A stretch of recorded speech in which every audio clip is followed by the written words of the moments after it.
Bismillahirrahmanirrahim. Assalamualaikum warahmatullahi wabarakatuh. Semangat perubahan, salam kedaulatan rakyat. Sahabat SC, sahabat saya Bang Aksa, kader Demokrat sejati, berkomentar tuh sehari setelah AHY dilantik jadi menteri. Bagaimana komentarnya kita saksikan. Tapi yang pasti ini menjadi pelajaran politik bagi kita semua, bahwa apa yang disangkakan akan dijadikan patokan dalam perjuangan itu adalah nilai-nilai, ternyata enggak juga tuh. Meskipun dia mengaku anak muda dan memang secara usia masih muda, tapi tampak sekali tidak menunjukkan semangat mudanya, tidak menunjukkan semangat upaya-upaya perbaikannya. Dan yang terpenting dan yang pasti, maksud jadi terpasti. Dan yang terpenting adalah apa yang dia perjuangkan. Konsisten tidak apa yang dia ucapkan dengan apa yang dia lakukan. Karena laki-laki itu bisa dilihat, bisa dinilai dari konsistensinya. Laki itu konsisten. Apa yang dimaksud? Ya, AHY tempo hari bilang bahwa Demokrat akan selalu berada di luar pemerintah. Ya, tentu kita bisa pahami maksudnya selalu itu bukan sepanjang hidupnya AHY, sepanjang hidupnya SBY, sepanjang hidupnya Demokrat, bukan. Tapi dalam konteks 5 tahunan bisa kita pahami, meskipun kalau bahasanya akan selalu berada berarti kan selamanya. Tapi oke lah, kita pahami dalam konteks 5 tahun.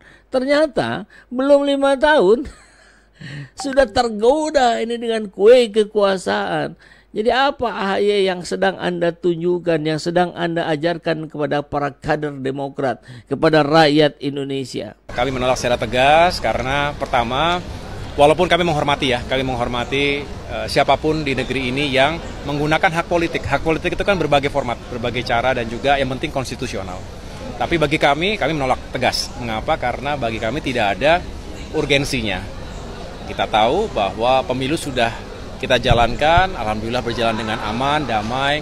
Kalau ada kurang sana kurang sini ya wajar. Tapi kalau melihat dari hasil, paling tidak bukan hanya quick count, tetapi penghitungan fisik sampai dengan hari ini, memang pasangan Prabowo Gibran itu memiliki nilai yang signifikan jauh lebih tinggi dibandingkan 2 kandidat atau 2 pasangan lainnya.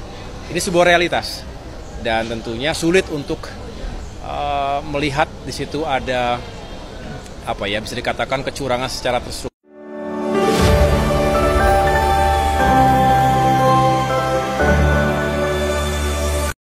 Bismillahirrahmanirrahim. Assalamualaikum warahmatullahi wabarakatuh. Semangat perubahan, salam kedaulatan rakyat. Ya, sahabat SJ, hari ini kita dengar di gedung DPR sudah mulai diusulkan hak angket. Alhamdulillah, ini harus kita syukuri.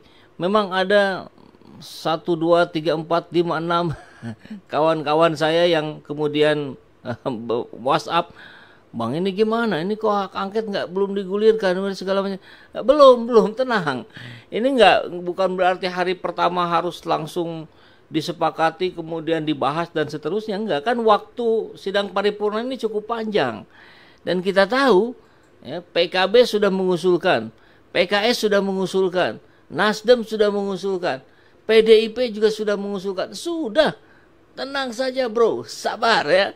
Jadi apa yang terjadi di gedung DPR itu tidak seperti yang harus terjadi di aksi-aksi jalanan misalkan begitu ya.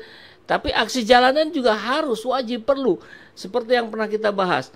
Ada 3 perang yang akan kita lakukan. Yang satu perang hukum, yang kedua perang politik, yang ketiga perang aksi.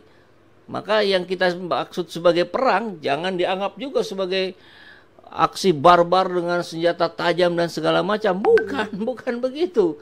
Jadi ini adalah sebuah upaya. Perang ini adalah perlawanan kan. Ada jalurnya. Jalur hukum yang sedang disusun oleh tim hukum baik 01 maupun 03 yang semakin solid ya, mengumpulkan berbagai kecurangan yang TSM. Jalur politik sekarang sudah sepakat ya, PDIP P3, PKS, Nasdem, dan PKB sudah sepakat, sudah tenang saja karena hak angket ini untuk pengusulan awal cukup dilakukan oleh 25 tanda tangan lebih dari satu fraksi. Jadi anggap saja misalkan 24 orang anggota PDIP, satu orang anggota P3. Sudah masuk itu barang gitu. Kan nanti kemudian bagaimana dinamikanya yang akan kita lihat di gedung dewan itu. Terkait dengan hak angket, saya kira hak angket kita paham semua bahwa ini adalah hak konstitusional kita. Namun apa sesungguhnya yang akan kita angketkan? Apa yang akan kita dalami? Apa yang akan kita selidiki? Perjelas dulu. Sehingga kemudian tidak serta-merta bahwa menuduh kecurangan, bahkan mendegradasi terhadap hak konstitusional rakyat, hak suara rakyat yang telah dicurahkan di dalam pemilu. Kalau brutalnya brutal di mana gitu. Karena ini yang harus didudukan kembali supaya tidak ada informasi yang bias kepada masyarakat. Oleh karenanya saya berpikir bahwa untuk persoalan ini ajukan saja hak angket apa isinya dan tentu itu yang nanti akan kita bahas bersama. Tidak perlu membangun wacana-wacana kecurangan dan lain sebagainya. Ini adalah pemilu yang tentu juga menjadi tugas kita bersama untuk mengawal, untuk mengawasi. Dan bahkan dalam perhitungan ini ya tentu kita bagaimana untuk bisa menuntaskan setuntas-tuntasnya dengan batas waktu yang telah ditetapkan. Jika ada hal lain saya kira tugas konstitusional bisa digunakan. Namun tentu kita harus juga memperjelas kepada publik. Jangan sampai kemudian publik betul-betul tidak mendapatkan informasi yang sebenar-benarnya. Ini penting karena DPR adalah bagian daripada pengambil keputusan di dalam pelaksanaan pemilu. Yang ketiga, terkait dengan makan siang gratis saya juga aneh karena saya sendiri ikut di dalam pembahasan di internal. Makan siang gratis ini belum ditetapkan anggarannya dari mana. Dan tentu belum ditetapkan cantolannya ke mana. Karena juga perhitungan suara masih berlangsung. Presiden belum ditetapkan. Dan tentu juga dalam perjalanannya, kalau kemudian ada piloting yang sedang dilaksanakan, ya ini adalah merupakan bagian inisiatif. Misalkan kemarin yang dilaksanakan di Tangerang. Adapun kemudian pencantolan anggaran terhadap BOS, ini belum ada keputusan menurut saya. Sehingga ini jangan dijadikan polemik di publik, dan tentu semestinya bahwa program yang baik ini nanti kita kan akan bahas juga di DPR. Perspektif dalam pembahasan anggaran-anggaran di pemerintahan juga akan dibahas di DPR. Oleh karenanya menurut saya tidak perlu berwacana, tinggal bagaimana ke depannya dan ini akan kita bahas bersama. Program ini bagus untuk menciptakan bagaimana ke depan menciptakan generasi-generasi yang unggul dan tentu nanti proporsinya di mana ditempatkan anggaran ini supaya tepat dan tidak mengganggu terhadap alokasi anggaran lainnya yang tentu saat ini sudah dianggap baik untuk bisa dilaksanakan atau diimplementasikan di berbagai sektor. Saya kira demikian, Ketua. Terima kasih. Nah kita lihat bagaimana anggota Dewan dari PKS yang orasi di depan gedung Dewan. Yang sebagian saya kritik barusan ya cara penampilannya. Tapi orasinya dahsyat luar biasa. Coba kita dengar. Baik Bapak-Bapak dan Ibu-Ibu hadirin sekalian, terima kasih telah datang di rumah rakyat ini. Di rumah Bapak-Bapak, Ibu-Ibu. Bapak-bapak, ibu-ibu berhak untuk menyampaikan aspirasi. Dan saya sampaikan selamat datang bagi bapak-bapak, ibu-ibu yang hati nuraninya hidup, akal sehatnya hidup, yang sangat menghargai suara rakyat, yang tidak menyukai negeri ini memimpin hasil kecurangan. Bapak-bapak dan ibu-ibu hadirin yang berbahagia, memang tidak banyak orang yang peduli Memang tidak banyak orang yang kemudian merasa prihatin ketika di depan matanya ada kecurangan dan berani untuk melawan kecurangan itu. Saya mengucapkan terima kasih kepada bapak-bapak dan ibu-ibu. Mudah-mudahan perjuangan bapak-bapak dan ibu-ibu ini dengan cara yang seperti ini tidak berhenti di sini. Sepakat?